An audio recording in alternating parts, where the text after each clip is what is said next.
Bien, pasamos a la siguiente charla de la tarde. Tenemos a David Sagasti Calderón, por favor. Puede prender su cámara ¿Qué tal? para Buenas saber. tardes. Perfecto. Buenas tardes, David. Bien, vamos a escuchar la charla sobre el análisis computacional de un ensayo de flexión por 3 puntos de un material sándwich natural compuesto de fibra de ichu y núcleo de corcho aglomerado, por David Sagasti Calderón, de la Universidad Nacional de Ingeniería. David, ¿puedes empezar? Muchas gracias. Bueno, ante todo, muy Sagasti Calderón. Soy egresado de la Facultad de Ingeniería Mecánica de la Universidad Nacional de Ingeniería, con especialidad en Ingeniería Naval. A su vez,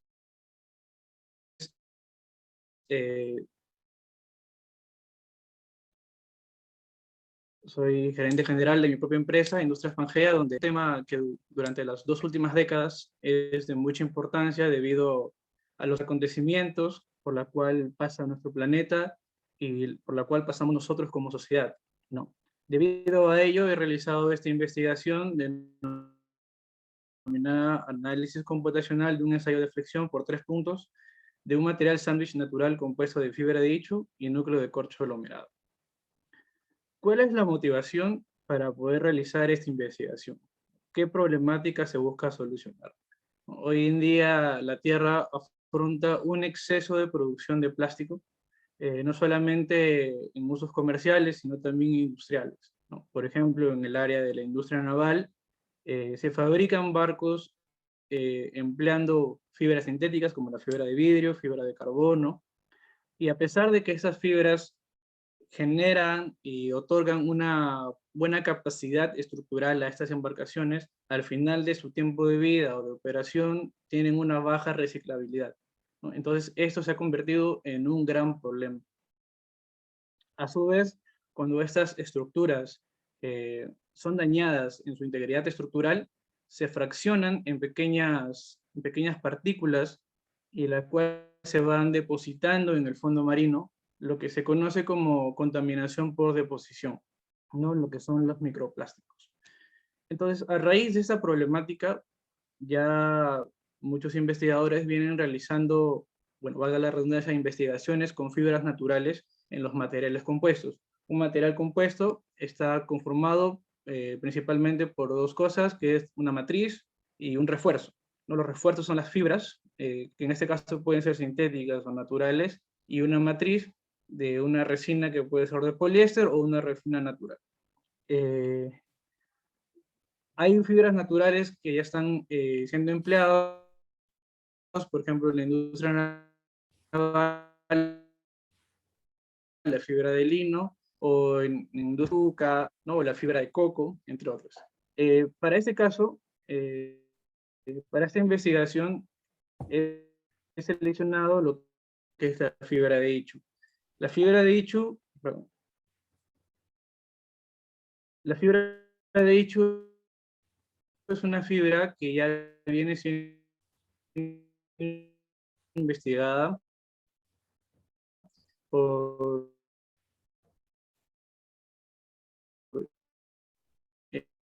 y fabricar, no, a ver, continuación. Okay. La fibra de ichu es una parte de una planta que se llama Stipa obtusa, que crece en las serranías del Perú y de Bolivia, que cuentan con una producción anual de 70 toneladas. Este material cuenta con la característica que no necesita de tanta, o no demanda tantas cantidades de agua para su sembrío o su cultivo, y es resistente a las sequías, lo cual hay que tener en cuenta para cuando se selecciona una fibra natural. No es que simplemente dejo las fibras sintéticas y selecciono cualquier fibra natural, sino que hay que tener en cuenta que incluso en la producción o extracción de estas fibras de su ambiente natural no sea tan contaminante con el ambiente. Por ejemplo, la fibra de lino, a pesar de que es una fibra natural y tiene aportes significativos hacia los humanos, por otro lado, cuenta con una gran huella hídrica y además, digamos, destruye los suelos, ¿no? Entonces, hay que tener en cuenta ese balance antes de escoger las fibras con las que se piensan trabajar. La fibra de Ichu, además, en su composición química, cuenta con celulosa, hemicelulosa, y lignina y otros aditivos, para lo cual se realiza un tratamiento químico empleando una solución de 1.5 moles de hidróxido de sodio para poder extraer la hemicelulosa y la lignina, ya que estos dos componentes, digamos, no permiten que la fibra tenga una adherencia o no sea tan compacta con la matriz, ¿no? Pero después de haber ya realizado el tratamiento químico, se puede generar una buena adherencia. Otra de las características es la celulosa. La celulosa le otorga la propiedad de poder atenuar vibraciones y tener una buena característica como aislante térmico. ¿Okay? Ya se han realizado laminados de Ichu, como se puede apreciar aquí, en sentido unidireccional, el cual esta fibra cuenta con un comportamiento ortotrópico. ¿Qué es un comportamiento ortotrópico? Un comportamiento ortotrópico indica que esta fibra tiene 3 planos de simetría que son perpendiculares, y en cada dirección perpendicular las propiedades son distintas, ¿no? Como se puede apreciar aquí. No, las propiedades en su mayoría son distintas. Además, esta fibra tiene la opción de que se puede orientar en diferentes ángulos.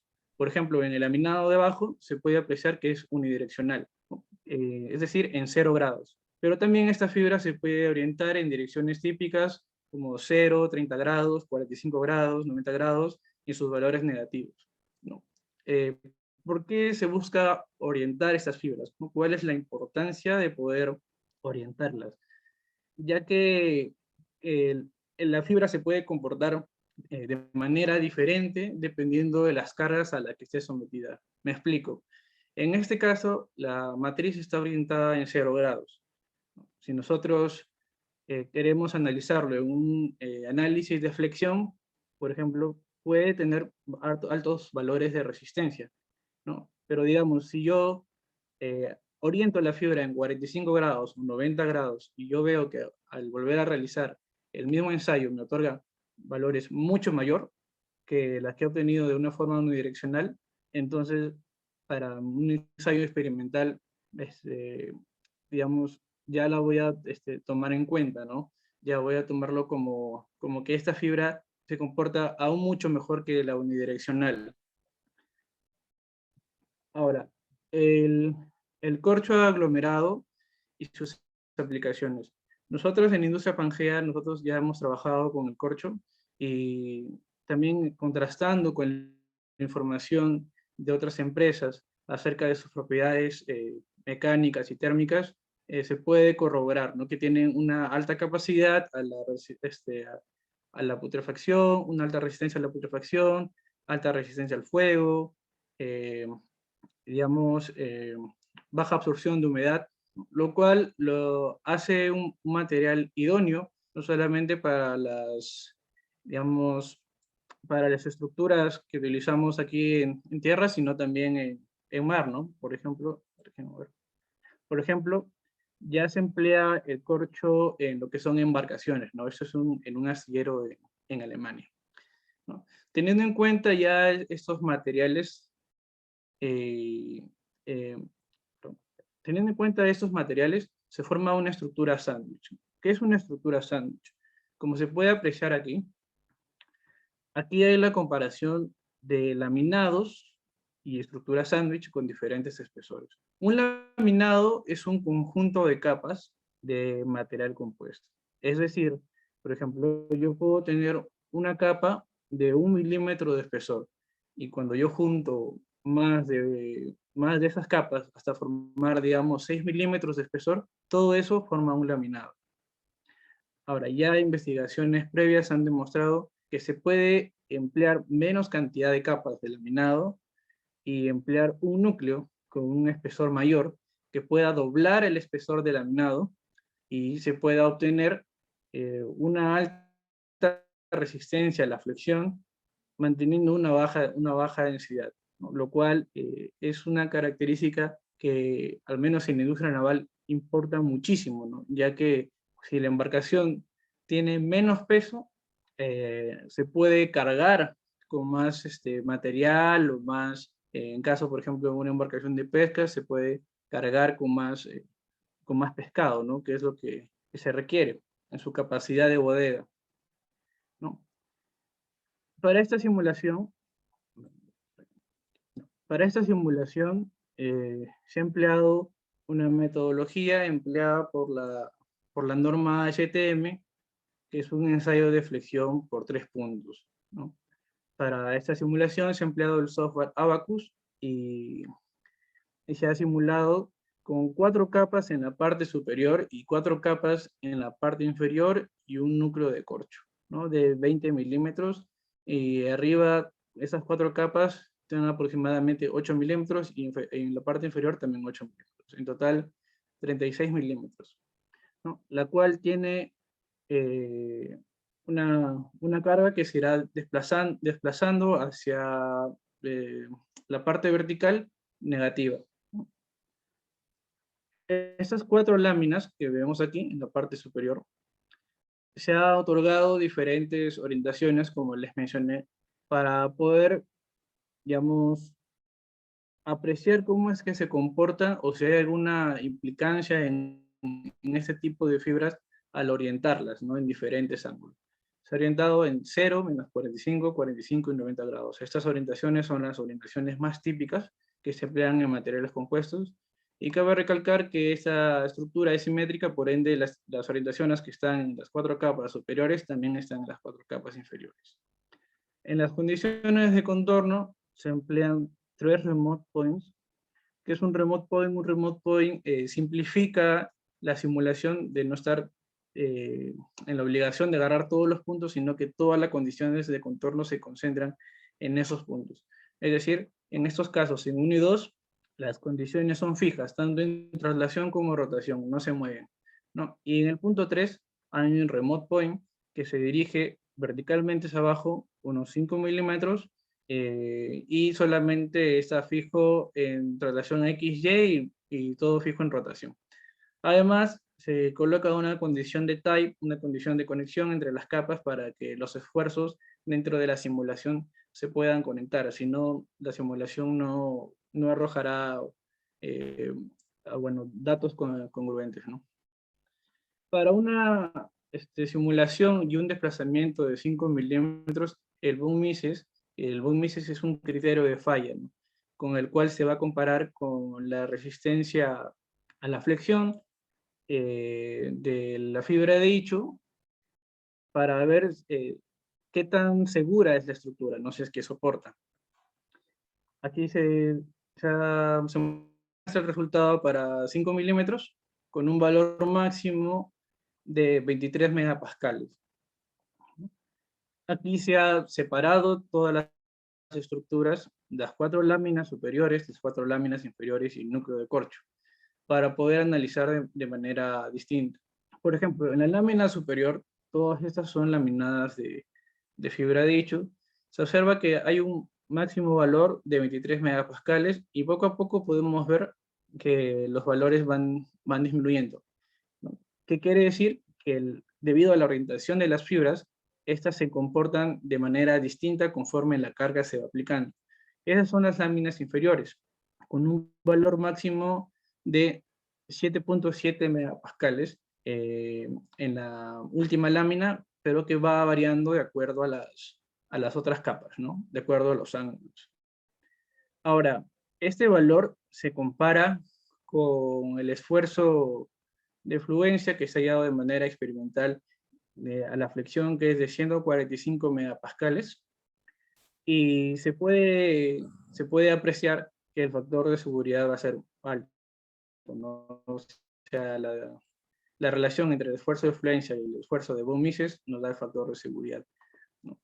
Aquí podemos ver los esfuerzos máximos que soporta la estructura de acuerdo a la condición a la que ha sido sometida la estructura, y se observa valores máximos de 8 megapascales aprox y también de 8.5 megapascales, ¿no? Esas son las deformaciones a 5 milímetros. Aquí se puede observar que hay una deformación máxima de 4.6 milímetros, de 4.38 milímetros y de 4.62 milímetros. Ahora, la pregunta es, ¿por qué a 5 milímetros? En la industria naval, cuando se va a construir una embarcación, previamente se hace las simulaciones, se requiere que las embarcaciones no tengan una deformación tan alta, ¿no? Digamos, que no sobrepase los 5 o 6 milímetros como máximo, ¿no? Ya que en el mar hay múltiples esfuerzos, entonces la estructura debe contar con muy poca deformación. Entonces, de acuerdo a ese criterio, esta estructura de 36 milímetros es segura, soporta una deformación de 5 milímetros, ¿no? Un desplazamiento prescrito, perdón, de la carga de 5 milímetros.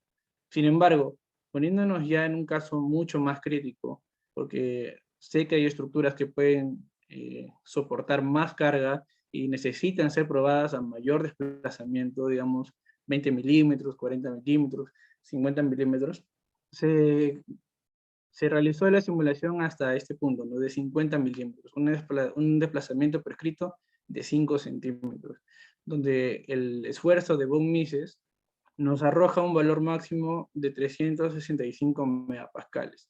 Si nosotros dividimos el esfuerzo de fluencia de la fibra, ¿no? Porque aquí ese valor máximo ocurre en las capas de la fibra de dicho, y dividimos entre el valor máximo, que es 365 megapascales, se obtiene un factor de seguridad menor a 1, ¿no? Entonces quiere decir que en este punto ya la estructura no es segura y no va a soportar, ¿no? Pero cuando se realizó hasta 20 y 22 milímetros aproximadamente, la estructura aún sigue siendo segura, ¿no? 3 minutos, por favor. Perfecto. Listo. Okay. Sí. Entonces, de las conclusiones y recomendaciones rápidamente, se obtiene que para una aplicación naval, esta estructura de fibra de dicho y corcho es aplicable. Para, digamos, para hacer estructuras industriales o, digamos, para carros, automóviles, todo eso, se recomienda realizar un modelo experimental para poder corroborar, ¿no? Este material tiene grandes cualidades para poder suplantar a los plásticos, ¿no? A las fibras de vidrio y a las fibras de carbono o a los polímeros también. Además, digamos, el núcleo de corcho también es un material que ya se ha empleado en núcleos de sándwich.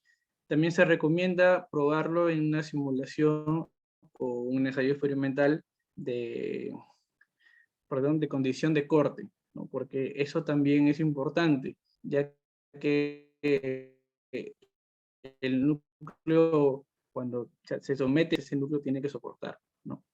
Y bueno, para terminar, hay que, todos como investigadores, como científicos, tenemos que tratar de seguir buscando alternativas ante el exceso de plástico que hoy por hoy nos afecta tanto a todos como al planeta, ¿no? Bueno, eso sería todo. Les agradezco su tiempo. Bien, muchas gracias, David Sagástegui. ¿Tenemos alguna pregunta, Luis, del público? Bien, No. creo que no hay preguntas. En todo caso, siempre en los correos electrónicos se pueden contactar con el ponente para hacer una pregunta específica. Agradecemos nuevamente a David Sagástegui por su charla. Muchas gracias.